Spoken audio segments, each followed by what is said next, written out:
Krishna Shrimad Bhagavatam canto 10 chapter 54 Krishna Rukmini का विवाह। सुखदेव गोस्वामी ने कहा, यह कहकर उन सारे क्रुद्ध राजाओं ने अपने कवच पहने और अपने अपने वाहनों में सवार हो गए। प्रत्येक राजा अपने हाथ में धनुष धारण किए भगवान कृष्ण का पीछा करते समय अपनी सेना से घिरा हुआ था। जब यादव सेना ने सेनापतियों ने देखा कि शत्रुगण उन पर आक्रमण करने के लिए दौड़ रहे हैं, तो हे राजन, वे सब अपने धनुषों में टंकार देकर उनका सामना करने के लिए मुड़े और दृढ़तापूर्वक अड़ गए। घोड़ों की पीठों पर, हाथियों के कंधों पर तथा रथों के आसनों पर सवार होकर अस्त्रों में पटु शत्रु राजा ने यदुओं पर बाणों की वर्षा की, जिस तरह बादल पर्वतों पर वर्षा करते हैं। पतली कमर वाली रुक्मिणी ने अपने स्वामी की सेना को बाणों की धुआंधार वर्षा से आच्छादित देखकर भयभीत हाकों से लजाते हुए कृष्ण के मुख की ओर निहारा। भगवान ने हंसते हुए उसे विश्वास दिलाया, हे सुंदर नेत्रों वाली, तुम डरो मत, यह शत्रु सेना तुम्हारे सैनिकों द्वारा विनष्ट होने ही वाली है। भगवान की सेना में गद, संकर्षण इत्यादि वीर विरोधी राजाओं के आक्रमण को सहन नहीं कर सके, अतः वे लोहे के बाणों से शत्रुओं के घोड़ों, हाथियों तथा रथों पर प्रहार करने लगे। रथों, घोड़ों तथा हाथियों पर सवार होकर लड़ने वाले सैनिकों के सिर करोड़ों की संख्या में गिरने लगे। इनमें से कुछ सिर कुंडलों से युक्त थे तो कुछों पर मुकुट एवं पगड़ियां थीं। चारों ओर जांघें, पांव तथा उंगलियों से विहीन हाथों के साथ ही साथ तलवार, गदा तथा धनुष पकड़े हुए हाथ और घोड़ों, गधों, हाथियों, ऊंटों, जंगली गधों तथा मनुष्यों के सिर भी पड़े हुए थे। विजय के लिए उत्सुक वृष्णियों द्वारा अपनी सेनाओं को मारे जाते देखकर जरासंध इत्यादि राजा हतोत्साहित हुए और युद्ध भूमि छोड़कर भाग गए। सारे राजा शिशुपाल के पास गए, जो उस व्यक्ति के समान उद्विग्न था जिसकी पत्नी छिन चुकी हो। उसके शरीर का रंग उतर गया, उसका उत्साह जाता रहा और उसका मुख सूखा हुआ प्रतीत होने लगा। राजाओं ने उससे इस प्रकार कहा। जरासंध ने कहा, हे पुरुषों में व्याघ्र शिशुपाल, सुनो, तुम अपनी उदासी छोड़ दो। हे राजन, सारे देहधारियों का सुख तथा दुख कभी भी स्थायी नहीं देखे गए हैं। जिस तरह स्त्री के वेश में यह कुटकट पुतली अपने नचाने वाले की इच्छा अनुसार नाचती है, उसी तरह भगवान द्वारा नियंत्रित यह जगत सुख तथा दुख दोनों में भिड़ता रहता है। मैं कृष्ण के साथ युद्ध में अपनी 23 सेनाओं सहित 17 बार हारा, केवल एक बार उन्हें पराजित कर सका। तो भी मैं ना तो कभी शोक करता हूँ, ना हर्षित होता हूँ, क्योंकि मैं जानता हूँ कि यह संसार काल तथा भाग्य द्वारा संचालित है। और अब हम सभी सेना नायकों के बड़े बड़े सेनापति यदुओं तथा उनकी छोटी सेनाओं के द्वारा हराए जा चुके हैं, क्योंकि वे कभी कृष्ण द्वारा संरक्षित हैं।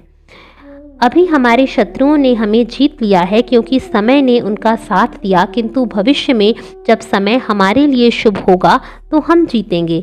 सुखदेव गोस्वामी ने कहा, इस तरह अपने मित्रों द्वारा समझाए बुझाए जाने पर शिशुपाल अपने अनुयायियों सहित अपनी राजधानी लौट गया।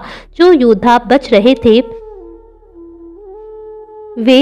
वे भी अपने नगरों को लौट गए, किंतु बलवान रुक्मी कृष्ण से विशेष रूप से द्वेष रखता था। उससे यह बात सहन नहीं हो सकी कि कृष्ण बलपूर्वक उसकी बहन को ले जाकर उससे राक्षस विधि से विवाह कर ले, तथा उसने सेना की एक पूरी टुकड़ी लेकर भगवान का पीछा किया। उद्विग्न एवं क्रुद्ध महाबाहु रुक्मी ने कवच पहने, धनुष धारण किए सभी राजाओं के समक्ष यह शपथ ली थी, यदि मैं युद्ध में कृष्ण को मारकर रुक्मिणी को अपने साथ वापस नहीं ले आता तो मैं फिर कुंडिन नगर में प्रवेश नहीं करूंगा। यह मैं आप लोगों के समक्ष शपथ लेता हूँ। यह कहकर वह अपने रथ पर चढ़ गया और अपने सारथी से कहा, तुम घोड़ों को जल्दी से हाँक कर वहीं ले चलो जहाँ कृष्ण है, उससे मुझे युद्ध करना है। इस दुष्ट बुद्धि ग्वाल बाल ने अपने बल के घमंड में चूर होकर मेरी बहन का बलपूर्वक अपहरण किया है, किंतु आज मैं उसके घमंड को अपने तीखे बाणों से चूर कर दूंगा। इस प्रकार डींग हाँकता भगवान के पराक्रम के असली विस्तार से अपरिचित मूर्ख रुक्मी अपने एकाकी रथ में भगवान गोविंद के पास पहुंचा और उन्हें ललकारा, जरा ठहरो और लड़ो। रुक्मी ने भारी जोर लगाकर अपना धनुष खींचा और कृष्ण पर 3 बाण चलाए। तब उसने कहा, रे यदुवंश को दूषित करने वाले, जरा एक क्षण ठहर तो। तुम यज्ञ का घृत चुराने वाले कौओं की भांति मेरी बहन को जहां जहां ले जाओगे वहां वहां मैं तुम्हारा पीछा करूंगा। अरे मूर्ख धोखेबाज, अरे युद्ध में ठगने वाले, मैं आज ही तुम्हारे मिथ्या गर्व को चूर चूर कर दूंगा। इसके पूर्व कि तुम मेरे बाणों के प्रहार से मरो और लोटपोट हो जाओ, तुम इस लड़की को छोड़ दो। इसके उत्तर में भगवान कृष्ण मुस्कुरा दिए और अपने 6 बाणों से रुक्मी पर प्रहार करके उसके धनुष को तोड़ डाला। भगवान ने रुक्मी के चारों घोड़ों को 8 बाणों से, उसके सारथी को 2 बाणों से तथा रथ की ध्वजा को 3 बाणों से नष्ट भ्रष्ट कर दिया। रुक्मी ने दूसरा धनुष उठाया और कृष्ण पर 5 बाणों से प्रहार किया। यद्यपि भगवान अच्युत पर इन अनेक बाणों से प्रहार हुआ, किंतु उन्होंने पुनः रुक्मी के धनुष को तोड़ दिया। रुक्मी ने दूसरा धनुष उठाया, किंतु अविनाशी भगवान ने उसे भी खंड खंड कर डाला। रुक्मी ने जो भी हथियार, परिघ, पटिश, त्रिशूल, ढाल तथा तलवार, शक्ति और तोमर उठाया, उन्हें भगवान हरि ने छिन्न भिन्न कर डाला। तब रुक्मी अपने रथ से नीचे कूद पड़ा और अपने हाथ में तलवार लेकर कृष्ण को मारने के लिए उनकी ओर अत्यंत क्रुद्ध होकर दौड़ा, जिस तरह कोई पक्षी वायु में उड़े। ज्यों ही रुक्मी ने उन पर आक्रमण किया, भगवान ने तीर चलाए, जिससे रुक्मी की तलवार तथा ढाल के खंड खंड हो गए।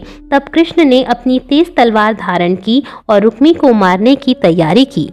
अपने भाई को मार डालने के लिए उद्यत भगवान कृष्ण को देखकर साध्वी सदृश रुक्मिणी अत्यंत भयभीत हो उठी। वे अपने पति के पैरों पर गिर पड़ी और बड़े ही करुण स्वर में बोली। श्री रुक्मिणी ने कहा, हे योगेश्वर, हे अप्रमेय, हे देवताओं के देव, हे ब्रह्मांड के स्वामी, हे मंगलमय एवं बाहुबली, कृपया मेरे भाई का वध ना करें। सुखदेव गोस्वामी ने कहा, रुक्मिणी के अत्यधिक भयभीत होने से उसके अंग अंग कांपने लगे, मुंह सूखने लगा तथा त्रास के मारे उसका गला रुंध गया। उद्वेलित होने से उसका सोने का हार माला बिखर गया। उसने कृष्ण के पैर पकड़ लिए। तब भगवान ने दया दिखलाकर उसे छोड़ दिया। भगवान कृष्ण ने उस दुष्कृत्य करने वाले को कपड़े की पट्टी दुपट्टे से बांध दिया। इसके बाद उन्होंने उसकी कुछ मूछें तथा बाल छोड़कर शेष सारे बाल हास्यजनक रूप में मूंढकर उसको विरूप बना दिया। तब तक यदुवीरों ने अपने विपक्षियों की अद्भुत सेना को कुचल दिया था, जिस तरह हाथी कमल के फूल को कुचल देता है। जब यदुगण भगवान कृष्ण के पास पहुंचे तो उन्होंने रुक्मी को इस शोचनीय अवस्था में प्रायः शर्म से मरते देखा। जब सर्वशक्तिमान बलराम ने रुक्मी को देखा तो दयावश उन्होंने उसे छुड़ा दिया और वे भगवान कृष्ण से इस तरह बोले।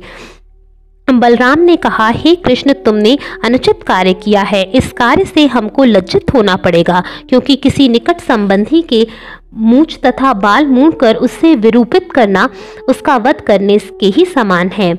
हे साध्वी, तुम अपने भाई के विरूप होने की चिंता से हम पर रुष्ट ना हो। किसी के सुख तथा दुख का उत्तरदायी उसके अपने सिवा कोई दूसरा नहीं होता, क्योंकि मनुष्य अपने ही कर्मों का फल पाता है। अब कृष्ण को संबोधित करते हुए बलराम ने कहा, यदि संबंधी के दोष मृत्यु दंड देने योग्य हो तब भी उसका वध नहीं किया जाना चाहिए, प्रत्युत उसे परिवार से निकाल देना चाहिए। क्योंकि वह अपने पाप से पहले ही मारा जा चुका है, तो फिर उसे क्यों मारा जाए। रुक्मिणी की ओर मुड़कर बलराम ने कहा, ब्रह्मा द्वारा स्थापित योद्धाओं के लिए पवित्र कर्तव्यों की संहिता का आदेश है कि उसे अपने सगे भाई तक का वध करना पड़ सकता है। निसंदेह यह सबसे अथावह नियम है। पुनः बलराम ने कृष्ण से कहा, अपने ऐश्वर्य के मद से अंधे हुए दंभी लोग राज्य, भूमि, संपत्ति, स्त्री, सम्मान तथा अधिकार जैसी वस्तुओं के लिए अन्यों का तिरस्कार कर सकते हैं। बलराम ने रुक्मिणी से कहा, तुम्हारी मनोवृत्ति सही नहीं है, क्योंकि तुम अज्ञानी व्यक्ति की भांति उनका मंगल चाहती हो जो सारे जीवों के प्रति शत्रुतापूर्ण हैं और जिन्होंने तुम्हारे असली शुभचिंतकों के साथ दुष्कृत्य किया है। भगवान की माया लोगों को उनके असली स्वरूपों को भुलवा देती है और इस तरह शरीर को आत्मा मानकर वे अन्यों को मित्र, शत्रु या तटस्थ मानते हैं। जो लोग मोहग्रस्त हैं वे समस्त जीवधारियों के भीतर निवास करने वाले एक परमात्मा को अनेक करके मानते हैं। जिस तरह से कोई आकाश में प्रकाश को या आकाश को ही अनेक रूपों में अनुभव करता है। यह भौतिक शरीर जिसका आदि तथा अंत है, भौतिक तत्वों, इंद्रियों तथा प्रकृति के गुणों से बना हुआ होता है। यह शरीर भौतिक अज्ञान द्वारा आत्मा पद लादे जाने से मनुष्य को जन्म तथा मृत्यु के चक्र का अनुभव कराता है।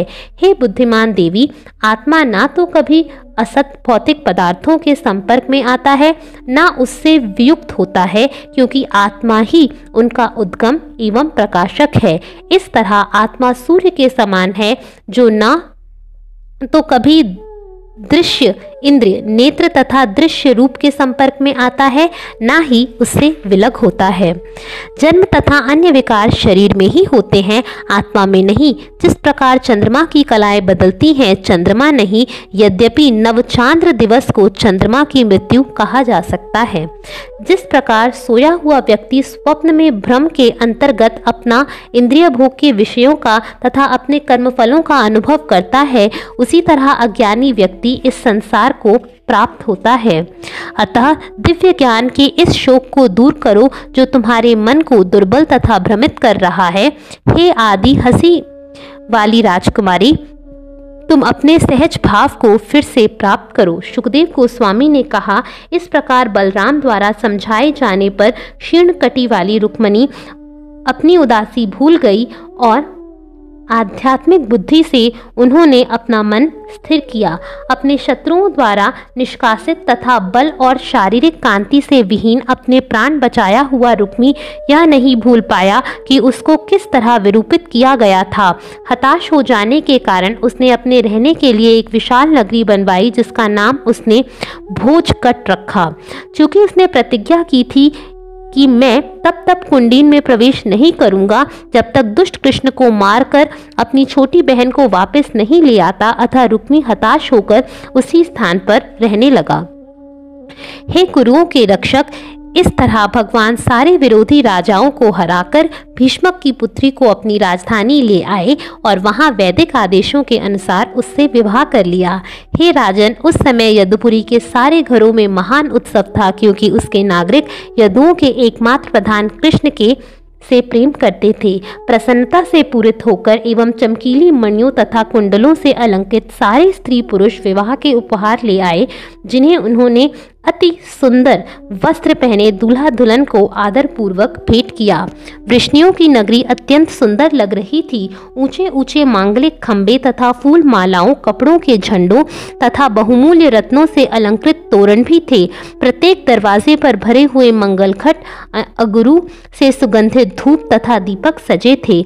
नगरी की सड़कों का छिड़काव उन उन्मुक्त हाथियों द्वारा हुआ था जो विवाह के अवसर पर अतिथि बनकर आए प्रिय राजाओं के थे।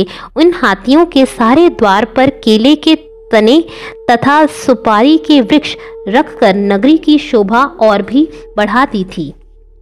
कुरु, सृजय, कैकयी, विदर्भ, यदु तथा कुंती वंश वाले लोग उत्तेजना में इधर उधर दौड़ते लोगों की भीड़ में एक दूसरे से उल्लास पूर्वक मिल रहे थे। सारे राजा तथा उनकी पुत्रियां रुक्मिणी हरण की इस वृत्तांत को सुनकर अत्यंत चकित थे, जो सर्वत्र गीत के रूप में गाई जा रही थी। द्वारका के निवासी समस्त ऐश्वर्य के स्वामी कृष्ण को लक्ष्मी स्वरूप रुक्मिणी से संयुक्त देखकर अत्यधिक प्रमुदित थे। हरे कृष्णा।